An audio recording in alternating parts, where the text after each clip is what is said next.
Hello, hello. This is a cheat sheet that I have created for you, okay?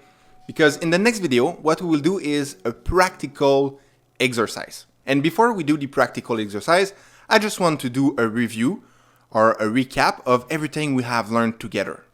Good? And this is a cheat sheet, so when you will try to do the app by yourself, the practical exercise, you can refer to this, and it will be easier for you to just practice, so you don't have to remember everything.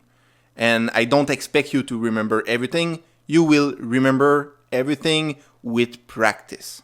Great? So let's recap. Flutter Doctor, it's a command that you do in the terminal. Okay?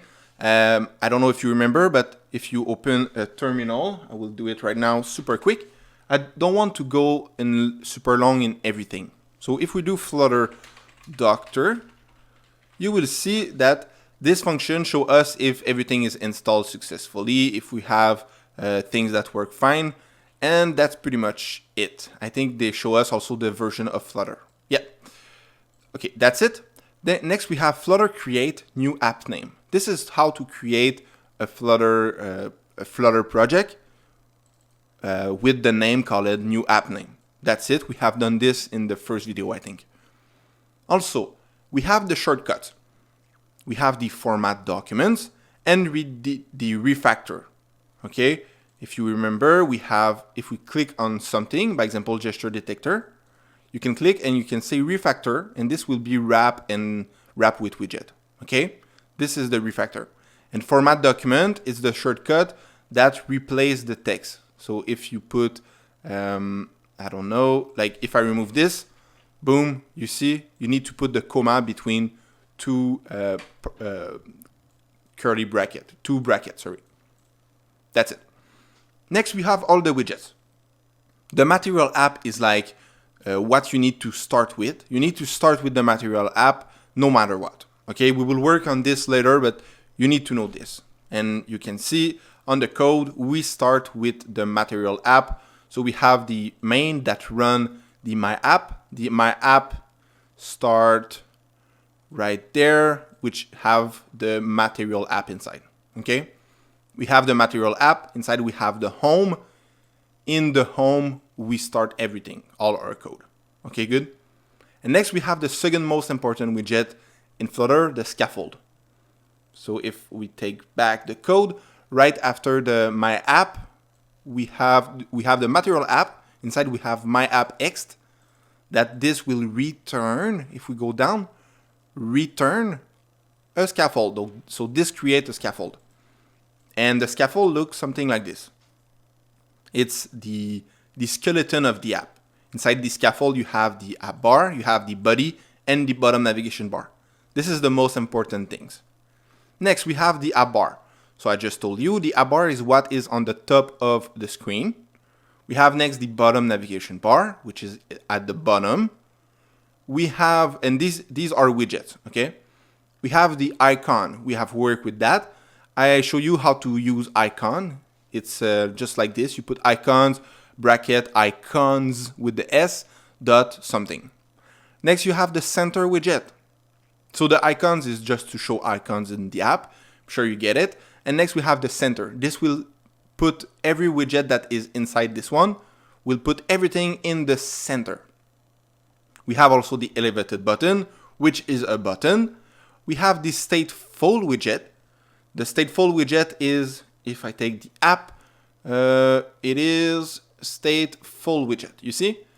So the my app extend the stateful widget, okay? And the stateful widget means that the app can refresh.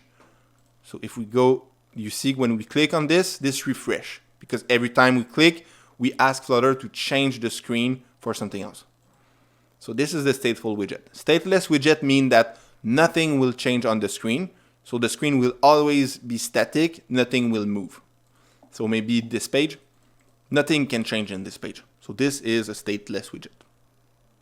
We have also the column. The column is to be able to place multiple widgets one over the other. We have the sized box. The sized box is just to put a widget with a certain width and height, and inside you can put another widget. We have also the row. It's the same as the column, but in the horizontal.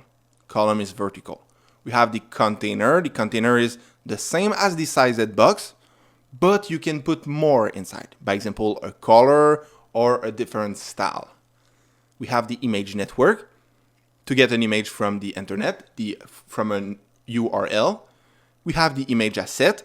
If you want to use the image asset, you need to put the image. So if we go back in popspec.yalm, you need to make sure to have the asset image activated with the get package.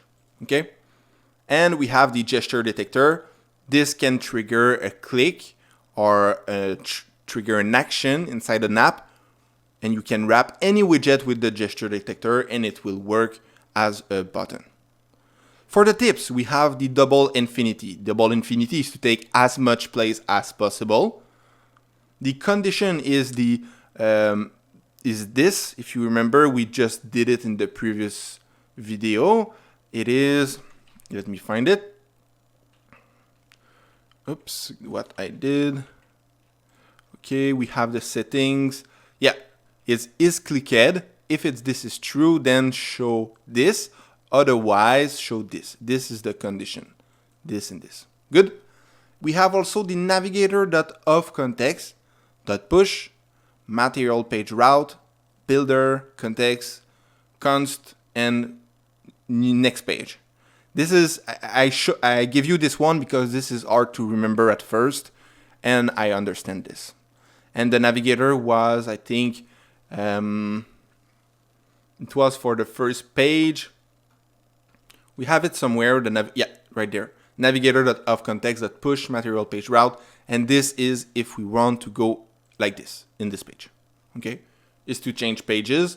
We have also, if I go down where it is, right there, we have also the widget catalog. This is to find every widget with the flutter.dev documentation. We have the function print to print something in the terminal, like this in the debug console. And we have the set state. This is to tell Flutter that we want to refresh the screen. So this is your cheat sheet, okay? And in the next video, you will do a practical exercise with Flutter. So I see you in the next video.